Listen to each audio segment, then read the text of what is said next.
El 31 de enero de 1943, en un sótano bajo las ruinas de Stalingrado, el mariscal de campo Friedrich Paulus firmaba la rendición del Sexto Ejército.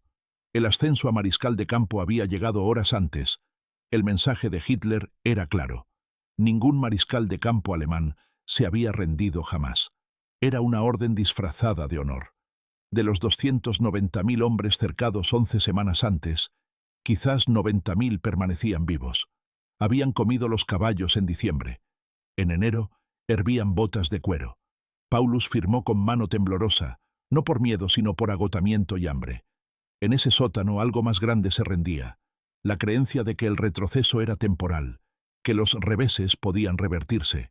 Para los comandantes que entendieron Stalingrado, esto era el futuro, visible e inevitable. El mariscal Erich von Manstein lo comprendió antes que otros. Intentó relevar Stalingrado en diciembre, llegando a 30 millas antes de ser detenido. Después de la caída, defendió la defensa elástica, retirada estratégica, ceder territorio para preservar fuerzas, acortar líneas del frente. Las matemáticas eran simples. La Unión Soviética tenía más hombres, más fábricas, más espacio. Alemania había comprometido todo al frente oriental, y no era suficiente. Manstein propuso el golpe de revés, dejar avanzar a los soviéticos, estirar sus líneas de suministro y contraatacar sus flancos. Requería ceder terreno, retroceder a veces cientos de millas antes de atacar. La respuesta de Hitler fue absoluta, ni un paso atrás. El territorio era prestigio, la retirada era derrota. Manstein trajo mapas, informes de bajas, explicaciones. Hitler escuchaba y rechazaba. En 1943, Hitler ordenó la Operación Ciudadela, una ofensiva contra el saliente de Kursk. El general Heinz Guderian se opuso desde el principio. Los soviéticos sabían que venía el ataque y habían preparado defensas masivas. Guderian argumentó que las divisiones Panzer reconstruidas debían conservarse. Atacar defensas preparadas las destrozaría sin ganancia estratégica. La ofensiva se lanzó el 5 de julio. El costo fue catastrófico. Para el 12 de julio, cuando los soviéticos contraatacaron en Prokhorovka, Ciudadela había fracasado. Hitler la canceló el 13 de julio. Aproximadamente 200.000 bajas alemanas, cientos de tanques destruidos, las divisiones Panzer destrozadas. La iniciativa en el frente oriental se había ido permanentemente.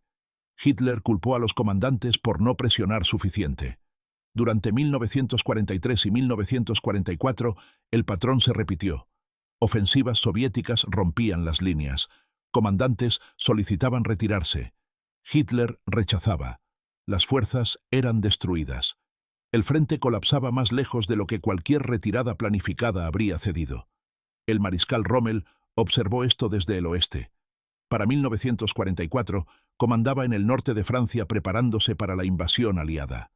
La invasión llegó el 6 de junio. En días, Rommel supo que estaba perdida. El 15 de julio escribió a Hitler. La situación militar requería sacar conclusiones apropiadas. Significaba negociar el fin de la guerra. Todos lo entendieron. La guerra estaba perdida. 3 días después, la Unión Soviética lanzó la Operación Bagration contra el Grupo de Ejércitos Centro. Era Stalingrado multiplicado por 10. Más de 2 millones de hombres soviéticos destrozaron el frente alemán. Para finales de agosto, 28 divisiones fueron eliminadas. Aproximadamente 400.000 bajas alemanas. Las pérdidas excedieron Stalingrado. Los comandantes sobrevivientes habían presenciado la Wehrmacht rota como fuerza de combate. No quedaban reservas, solo fragmentos de unidades, niños y ancianos enviados a morir. En el oeste, París cayó en agosto. Para septiembre, las fuerzas aliadas se acercaban a Alemania. El Reich de 1000 años estaba siendo invadido desde 2 direcciones. Guderian, ahora jefe del Estado Mayor, encontró una posición imposible. Debía coordinarla, defensa con divisiones que existían solo en papel. Sus confrontaciones con Hitler se volvieron legendarias. Guderian presentaba informes de inteligencia sobre concentraciones soviéticas, sobre los vacíos en las líneas alemanas. Hitler descartaba la inteligencia como mentiras derrotistas. En enero de 1945, Guderian presentó evidencia de una ofensiva soviética masiva hacia Polonia y Prusia Oriental. La inteligencia era abrumadora. Hitler respondió que era el mayor engaño desde Genghis Khan. La ofensiva soviética se lanzó el 12 de enero.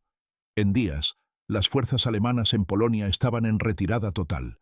En semanas, los ejércitos soviéticos habían alcanzado el río Oder, a 40 millas de Berlín.